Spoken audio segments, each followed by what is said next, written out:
Welcome back, guys. This is the UMIDIGI F1 review.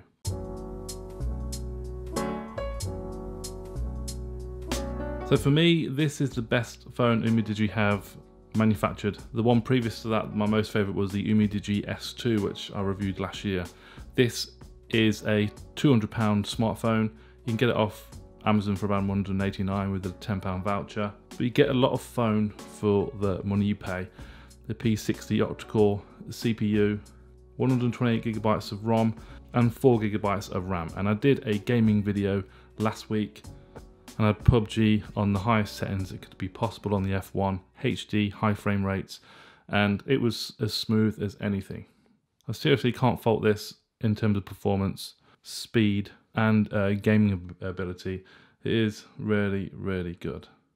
So it comes shipped with Android 9, 6.3-inch water drop display, which looks brilliant as well, really nice, narrow bezels. Comes with a fingerprint sensor, which works probably 9 out of 10 times. Face ID is a lot better. I've been using that mainly. And the distance and the angle where you can unlock the phone is pretty decent as well. You can be quite far away from it, your face, just glance at it, it unlocks. The rear of the phone is plastic. I've heard a lot of people saying it's metal or aluminium or anything like that. But on this phone there is NFC, which obviously is another great bonus. NFC supposedly doesn't work with metal back smartphones. So with it being plastic, it will work better. And the same with if it's glass as well. And also on the back of the phone, especially if you leave it overnight or wake up in the morning, the back, if it's a metal phone, the back will feel cool and cold, but this doesn't. It's a polycarbonate plastic and it feels great, it really does. Doesn't really feel cheap at all when you probably think that it probably would, but I like the feel of it. I was really impressed with the camera as well. 16 and 8 megapixel rear facing camera and a front facing 16 megapixel camera as well. So this is the front-facing video on the UMIDIGI F1, and quality is really, really good. I've been really, really impressed. It does look to sort of overexpose a little bit there, but I'm in front of directly in front of a window. It really brings out the greys in my hair. I'm not that grey, but I think the selfie camera is really good on the F1. The picture quality is great. I mean, now I'm not directly in the sun. You can see I'm not that grey. Well, I'm a bit grey. But it's a front-facing 16 megapixel camera, but within device info, it says it's 8.3. Either way, I think in good lighting conditions, the F1 takes some excellent selfie videos and pictures. So I'm right in front of the window now. But yeah, I think it's great little front-facing camera for this £200 smartphone. So if we have a look at some video on the rear facing camera, there is electric image stabilization on the F1, and at the moment we're directed at a window, so the colour shifts and the light shifts. I think that handles that really well, as you can see. That is pretty decent as well. It's a beautiful day today. The sun is absolutely shining, jeez. And we've got the next door neighbour's cat. I think it's next door neighbours. What are you doing? Huh? You're a friendly little thing, aren't you?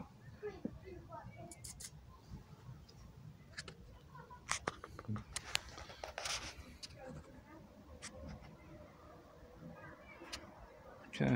It does have bokeh effect, but it's not really intense. It's a very, very, very subtle sort of effect when using bokeh, but there is a slight bokeh effect there.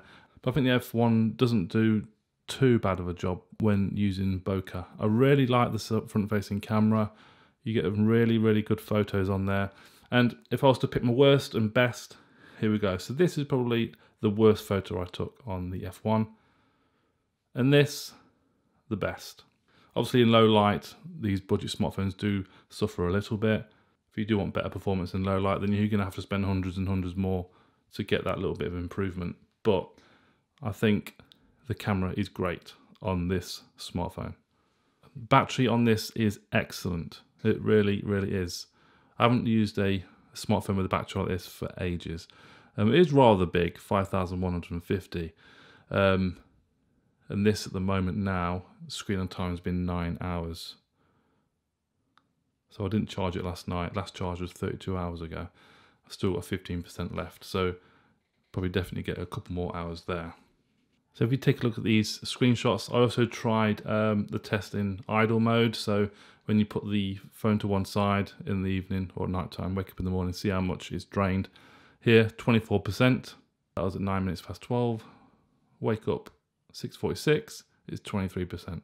1% reduction in battery. I was absolutely gobsmacked by that because I was expecting it to go down by at least 5 or something like that. One screen on time there, 10 hours and 44 minutes, 11 hours and 36 minutes. And then obviously today, 9 hours and 40 minutes. Big thumbs up for battery life, guys. It is excellent. You will get plenty of juice out of this. So if you remember my unboxing video, I couldn't find a way to hide the navigation bar or to move the back button to the left or vice versa. But there is settings and it's within Smart Assistant, so you can do quite a few things within there. So the buttons are there. You can do slippery gestures, so it's just swipes, but I prefer the virtual nav bar and the back button on the left. You can also lapse it down as well. And there's a few other things as well. Screen capture, so screen recording on UMIDIGI, which brings me to GPS, because I use screen recording capture to capture my GPS performance. And on the UMIDIGI F1, GPS works as it should do. Maps updated fast, and you can see a little clip it here of one of my journeys in the week. Video, guys, 4K video. This is running at 1080p, 60 frames per second, full HD 1080p display. It's great. It looks amazing, look at it. Decent viewing angles as well. Not that you'd want to view a video at this angle anyway, but splendid screen. If you want to protect it, it does come with a screen protector as well, but I removed mine. That's the viewing angles, which are very good, aren't they? So for UK viewers, if you're on the UK, I have on 4G on the EE network, and connectivity has been great here in the UK. And this is a little download test. Download and upload, pretty much very much identical. Pretty much identical. Just have band 20, which is an important band here in the UK. So all network providers in the UK will work on the UMIDIGI F1. Okay, so that is pretty much it. I'm just going to summarize very quickly for the UMIDIGI F1. It is a very good smartphone, but overall is a super phone. It's got USB Type-C and it's still got the headphone jack, hasn't got rid of that. Brilliant display. Lovely, gorgeous design, water drop notch. Plastic back, but it feels like rubber, but it's very grippy as well, and it feels really smooth. Very good camera for the price. Very good camera. Very happy with that. NFC, Face ID, fingerprint unlock. Excellent battery life. 5,150 milliamp battery. Gaming test, absolutely brilliant. All the games I tested on there worked well and run well. Only downside is that Fortnite is not compatible with this device at the moment. That's the only thing that might put a few people off if you're Fortnite fans. I'd definitely recommend, if you are considering buying this phone, then buy it, because it is a very decent phone. Links are in the description below if you want to take a further look. UMIDIGI are also releasing the S3 Pro very soon. UMIDIGI S2 last year was a great phone, and the UMIDIGI S3 Pro looks as if it's going to be even better. So thanks for watching, guys. Please comment below if you do have any questions or queries. I'll answer them as best as I can. Give the video a thumbs up, subscribe, and I'll see you very soon. Bye-bye.